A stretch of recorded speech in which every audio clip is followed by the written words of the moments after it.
Welcome everyone to this week's video. Today we are on Fish Friday number 113 and we have a good one for you today. Today's fish is a fish that's very popular throughout the entire United States. We have tons of them. If you're an avid fisherman, you have most definitely heard of this fish. Today's fish that we're going to be talking about is the American Gizzard Shad. Now, the American Gizzard Shad, or scientific name Dorosoma sapedianum, and that's Dorosoma sapedianum. It is part of the family Clupeidae, which we actually just talked about last week. Shad, S-H-A-D, not Chad. But we actually just talked about another Clupeid last week on the scaled sardines. The family is the family of shad, minnow, sardines, herrings, things like that.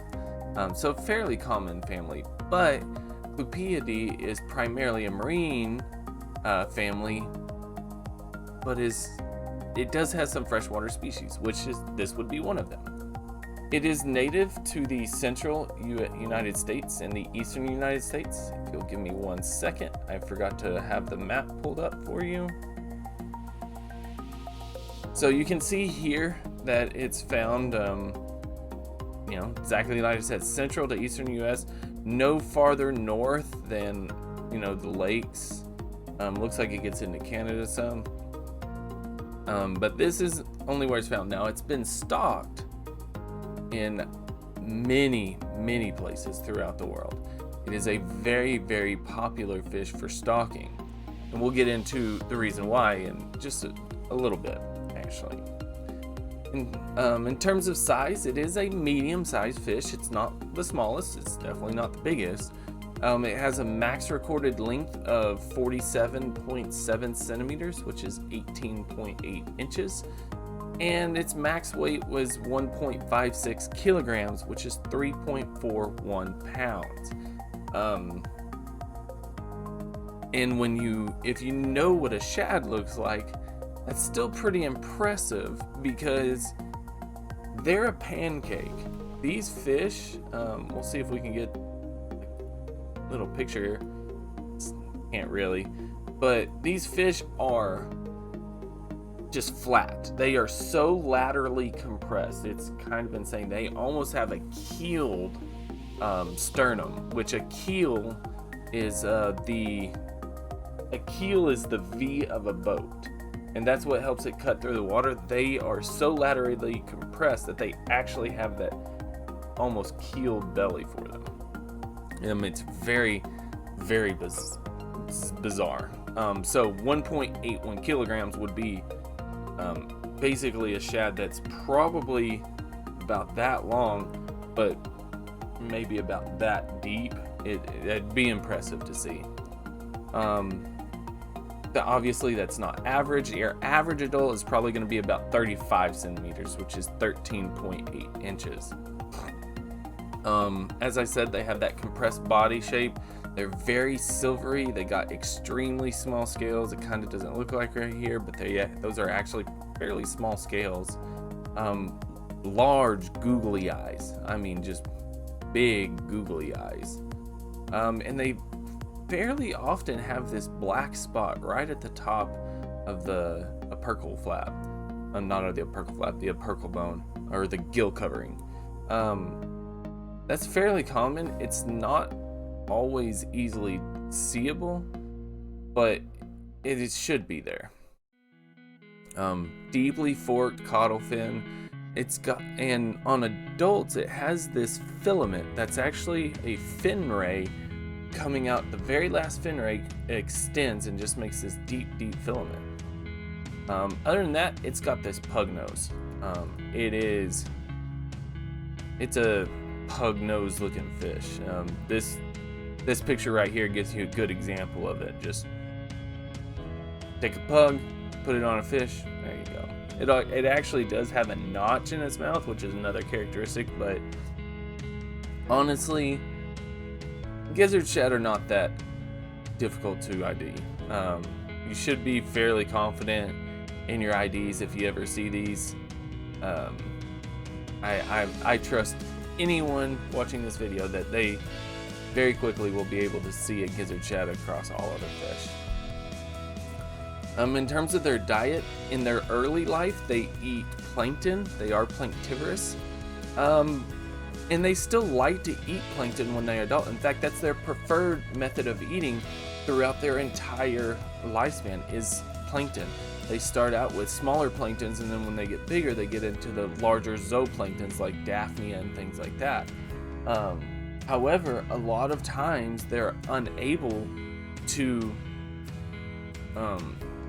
find those zooplankton, so they usually the adults actually become detritivores, meaning that they're eating basically the sludge on the bottom, which, you know, just like decaying organic material. They're not a clean fish. They are prolific spawners, and that's one of the reasons why they were stocked into so many places throughout the world. They're just crazy. At 2 years of age, a gizzard shad can spawn 12,500 eggs.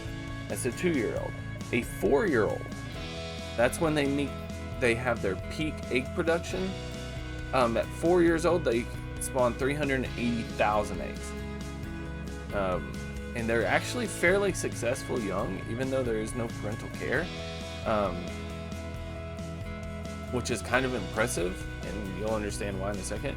But they're such prolific spawners and they grow so fast that they can be up to 80% of the biomass of some lakes, meaning that there are some lakes out there that 80% of all the organic material in that lake is just gizzard shad. They can be they're almost invasive in a way. It's really, really bizarre. Not bizarre, just crazy. Now, I said they were stocked in other places, and they were stocked as a forage fish for game fish. So game fish, largemouth bass, smallmouth bass, muskellunge, pike, they love to eat gizzard shad. Almost everything that's under the water likes to eat gizzard shad. And it was semi-successful, stocking these as a forage fish. So when they're young and they're small, the fish can eat them. But I say semi-successful is because gizzard shad actually just grows so wide so fast that very quickly, and when I say very quickly, within a couple of years, the gizzard shad actually get too like thick or tall to get it, because they're, you know, you got this pancake. So when they're small, you know, you just gobble them up. But imagine trying to stick a hard pancake just straight down your mouth. That's why it's only semi-successful. They just grow too fast and too large to be for a full benefit. Now for the interesting facts that we're going to end the video, and I said facts because I have two. There's my interesting fact, that's my fact and my experience with this fish, and then there's the actual scientific fact. So my interesting fact that I want to end the video on is this fish just wants to die. It is just dead. We've always had a running joke that you look at this fish wrong and it flops over dead. I can't tell you how many fish I have killed collecting them, just seining them up. You seine them. That stress, they're dead. I mean, it's just, it boggles my mind that this fish survives. I have literally, and this is not a joke, I've actually chased some gizzard shad.